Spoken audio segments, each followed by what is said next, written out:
अफगानिस्तान में फंसे भारतीयों को सुरक्षित निकालने के लिए सरकार ने अब तक 6 फ्लाइट से 550 से अधिक लोगों को निकाला है।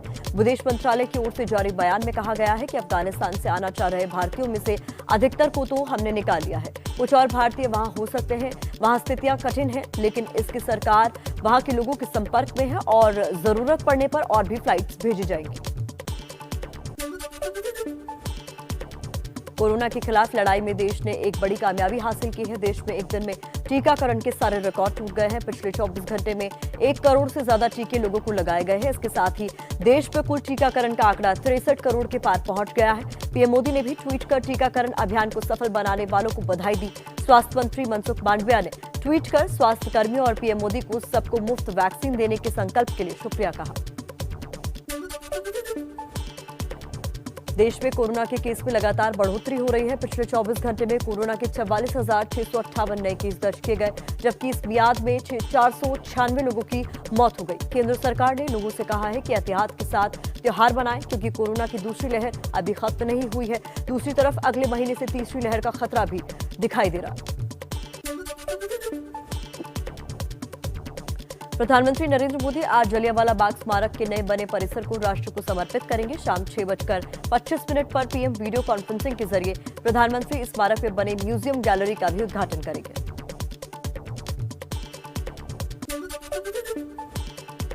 रक्षा मंत्री राजनाथ सिंह अब से कुछ देर बाद सुबह 9 बजे देश में बनाई गई निगरानी पोत विग्रह को कोस्ट गार्ड में शामिल करेंगे। इस पोत की लंबाई 98 मीटर है और इस पर 11 अधिकारी समेत 110 कर्मचारी काम कर सकते हैं। विग्रह के शामिल होने के बाद तटरक्षक बल में 157 पोत और 66 विमान होंगे। छत्तीसगढ़ और पंजाब की खबरें आपको दिखाते हैं, जहां कांग्रेस की कलह जोरों पर है। देखिए इस कलह में क्या है नया अपडेट। पंजाब में कांग्रेस आलाकमान के फैसले के बाद भी सिद्धू और कैप्टन के बीच लड़ाई जारी। सिद्धू बोले, मुझे यदि फैसले लेने की खुली छूट नहीं दी तो मैं ईंट से खड़का दूंगा। इस पर कांग्रेस से पंजाब प्रभारी हरीश रावत ने कहा कि सिद्धू के बोलने का अंदाज आप सब जानते हैं। सबसे अपेक्षा यही है कि सब मिलकर एक दूसरे का आदर करते हुए एक दूसरे को साथ लेकर चले। पंजाब के मुख्यमंत्री कैप्टन अमरिंदर सिंह, पूर्व मुख्यमंत्री और पार्टी नेता राजिंदर कौर भट्टल ने उनके सरकारी निवास पर मिले। हालांकि भट्टल ने इसे एक शिष्टाचार मुलाकात बताया और कहा कि इसमें कुछ भी राजनीतिक नहीं है, लेकिन कांग्रेस में जिस तरह का अंतर्कलह जारी है उसके चलते इस मीटिंग के राजनीतिक मायने जरूर निकाले जा रहे हैं। कश्मीर और इंदिरा गांधी को लेकर विवादित बयान देने वाले मालविंदर सिंह माली ने सिद्धू के सलाहकार की भूमिका से इस्तीफा दिया है। कांग्रेस आलाकमान की तरफ से सिद्धू पर माली को हटाने का दबाव था। इस्तीफे के साथ जारी किए बयान में माली ने खुद पर हमले की आशंका जताई और कहा है कि हमला हुआ तो इसके लिए सीएम कैप्टन अमरिंदर सिंह जिम्मेदार होंगे।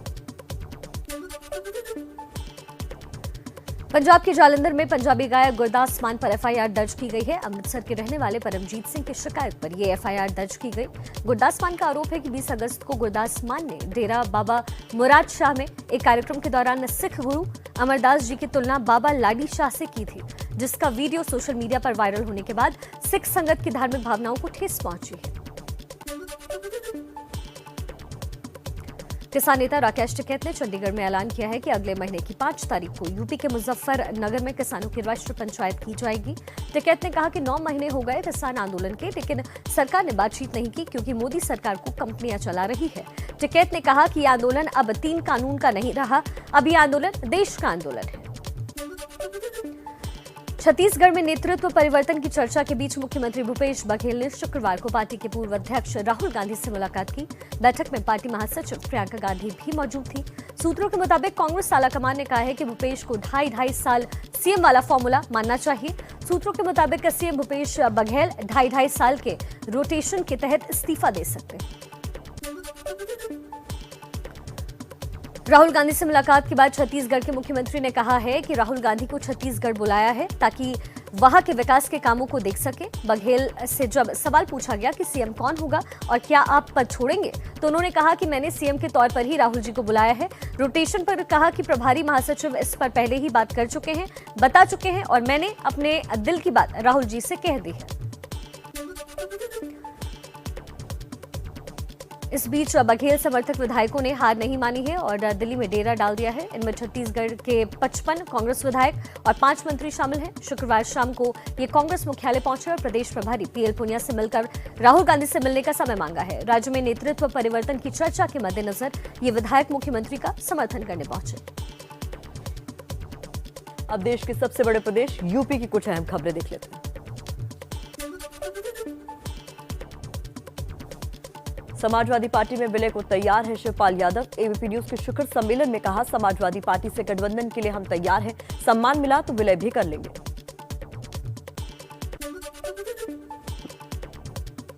एबीपी न्यूज के कार्यक्रम शिखर सम्मेलन में चाचा शिवपाल यादव के विलय वाले बयान पर बोले अखिलेश यादव। कहा, अभी पार्टी के लिए विलय का समय नहीं, चाचा का पूरा सम्मान करती है समाजवादी पार्टी। यूपी चुनाव को लेकर पूर्व सीएम अखिलेश यादव का बड़ा दावा।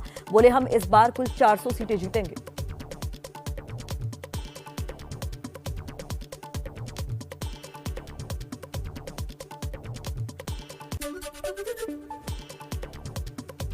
यूपी में बीएसपी अकेले चुनाव लड़ेगी। एबीपी न्यूज के शिखर सम्मेलन में बीएसपी के महासचिव सतीश चंद्र मिश्र ने कहा, योगी सरकार से प्रताड़ित ब्राह्मणों को मुख्यमंत्री बनाने का संकल्प।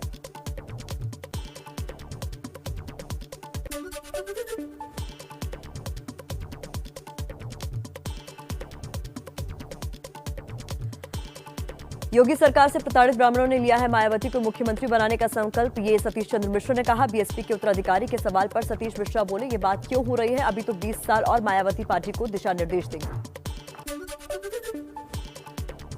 असदुद्दीन ओवैसी ने कहा, यूपी में 100 सीट पर चुनाव लड़ने की तैयारी। ओम प्रकाश राजभर से बातचीत चल रही है, चंद्रशेखर से बात करेंगे। बीजेपी विरोधी दल हमसे बात नहीं करते। एबीपी न्यूज के शिखर सम्मेलन में एआईएमआईएम अध्यक्ष असदुद्दीन ओवैसी का बीजेपी पर निशाना। कहा, यूपी में चुनाव तालिबान करेगी बीजेपी, तालिबान के बहाने सांप्रदायिक ध्रुवीकरण की कोशिश। एबीपी न्यूज के शिखर सम्मेलन में आम आदमी पार्टी के सांसद संजय सिंह का बड़ा दावा। यूपी चुनाव में हमारी पार्टी की अहम भूमिका होगी, बीजेपी की हार सुनिश्चित है। राष्ट्रपति रामनाथ कोविंद के यूपी दौरे का तीसरा दिन। आज गुरु गोरखनाथ आयुष विश्वविद्यालय के शिलान्यास कार्यक्रम में शामिल होंगे राष्ट्रपति। कल लखनऊ के पीजीआई में दीक्षांत समारोह में शामिल हुए थे।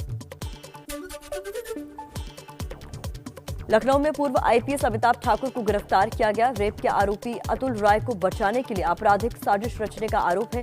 अमिताभ ठाकुर की गिरफ्तारी काफी हंगामेदार रही। गिरफ्तार करने वाली पुलिस टीम से जब उन्होंने वारंट मांगा तो पुलिस टीम ने उन्हें जबरन उठाकर पुलिस वैन में ठूंस दिया।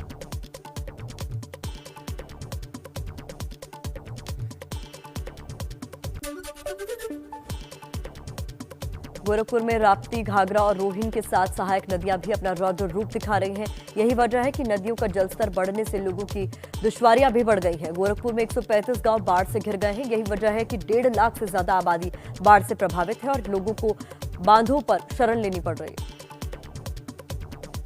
देखिए, देश की राजधानी दिल्ली की खबरें अब आपको दिखा देते हैं। दिल्ली में स्कूल फिर खुलने वाले हैं और कई खबरें हैं, आपको दिखाएं। दिल्ली में 1 सितंबर से स्कूल कॉलेज खोलने की इजाजत दे दी गई है। डिप्टी सीएम मनीष सिसोदिया ने इसका ऐलान करते हुए कहा कि पहले 1 सितंबर से 9वीं से 12वीं तक के स्कूल खोलने की इजाजत दी जाएगी। 6ठी से 8वीं तक के स्कूल 8 सितंबर से खुलेंगे। इसके लिए स्कूलों के लिए सख्त गाइडलाइंस भी जारी होंगी। कोरोना नियमों का पालन करना अनिवार्य होगा। टीचर और स्टाफ को भी वैक्सीन लगवाना जरूरी।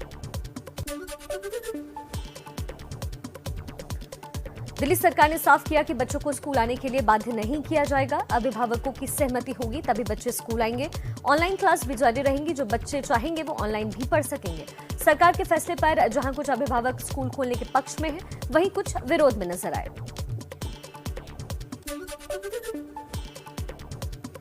थर्ड वेव को लेके कोविड का जो इतना अभी पैनिक है, सो समवेयर हम थोड़े चिंतित तो हैं कि बच्चों को स्कूल भेजने से कुछ दिक्कत तो नहीं होगी।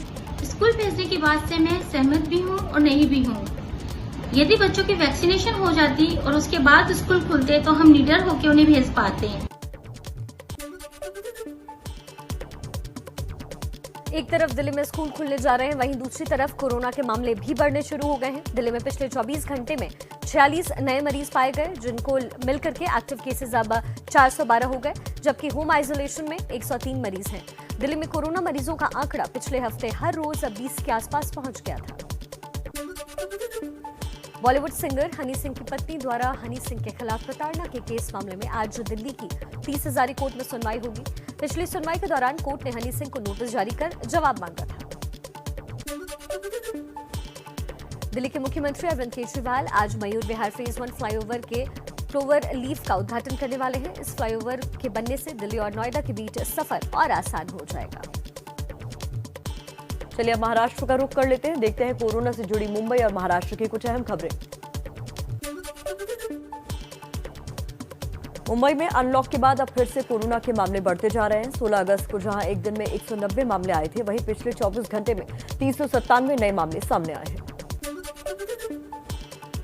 महाराष्ट्र में स्कूल खोलने के लिए सभी जिलों के कलेक्टरों को सर्कुलर भेजकर कहा गया है कि सभी टीचिंग और नॉन टीचिंग स्टाफ का 5 सितंबर से पहले वैक्सीनेशन पूरा करा लिया जाए। लेकिन मुंबई टीचर फेडरेशन के जनरल सेक्रेटरी मुकुंद अंधलकर का कहना है कि वैक्सीनेशन की जो समय सीमा निर्धारित की गई है, उसके हिसाब से अभी अध्यापकों का वैक्सीनेशन होना असंभव है। मुंबई पुलिस ने एक साइबर कैफे के संचालक को गिरफ्तार किया है, जो 700 रुपए में लोगों को फर्जी आरटीपीसीआर रिपोर्ट दिया करता था। गिरफ्तार आरोपी का नाम मोहम्मद शरीफ जमीरुल्लाह खान है। पुलिस का कहना है कि मजदूर वर्ग के जो लोग इसके पास आते थे, उन्हें ये कुछ ही मिनटों में ये फर्जी रिपोर्ट आकर देता था। पुलिस के मुताबिक पिछले 2 से 3 महीने से ये गोरखधंधा चला रहा था। मुंबई पुलिस की एंटी नारकोटिक्स सेल ने एक नाइजीरियन शख्स को 1 किलो 300 ग्राम कोकेन के साथ गिरफ्तार किया है। इस कोकेन की कीमत अंतर्राष्ट्रीय बाजार में 4 करोड़ के आसपास आंकी जा रही है।